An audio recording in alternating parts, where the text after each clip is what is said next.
24 siegħa wara li l-Partit Laburista ħareġ bil-pjan tiegħu għar-roħs fil-kontijiet tad-dawl u l-ilma jaslu l-ewwel reazzjonijiet mill-imsieħba soċjali.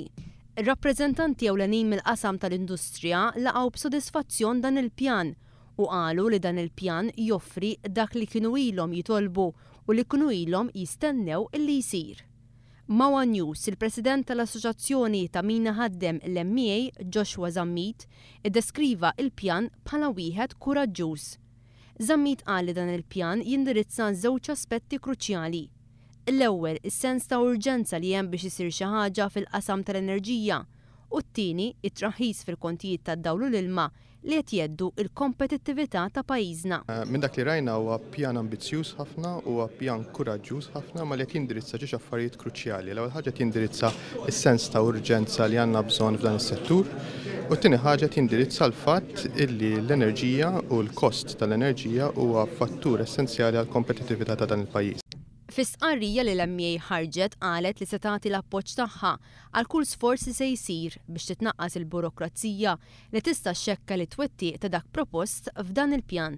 Mawa News Joshua Zammit qal li l-pjan tal-Partit Laburista se jagħti imbuttatura lill-ekonomija. Xi ħaġa li minnha se jkun qed jiddependi ħafna affarijiet oħrajn li se tagħti imbuttatura b'saħħitha lill-ekonomija tal-pajjiż. Min-naħa tiegħu il-President tas-sidien tal-lukandi u ristoranti l-MHRA Tony Zara qal li l-pjan tal-Partit Laburista jagħti direzzjoni ċara lejn fejn iridu mmorru bħala pajjiż.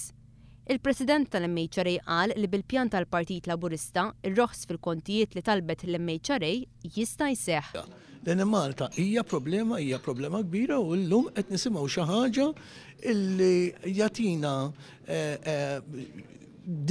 jagħtina direzzjoni oħra fejn nistgħu naraw light at the end of the tunnel. Aħna għadna illi rridu r-roħs, għadna li rridu 4 ċentesmi, r-roħs, jidher li b'dan il-pjan wieħed jista' jasal iktar quddiem biex dan ir-roħs isir. Tony Zara laqgħu wkoll b'sodisfazzjon il-proposta ta' Joseph Muscat li l-Ena Malta tkun immexxija minn bord li fih ikun hemm l-aqwa mħuħ fil-pajjiż. Aħna ħadna gost illum nisimgħu xi ħaġa li ilna ngħidu ħafna fuqha illi se jkun hemm l-aħjar brains biex jirranjaw l-Ena Malta, l-aħjar brains ta' Malta, mhux neċessarjament ikunu naħa, mhux neċessarjament ikunu naħa l-oħra. L-aħjar brains, u din hija importanti ħafna għalina, għax naħsbu illi m'hemm l-ebda problema li ma tistax issolvi.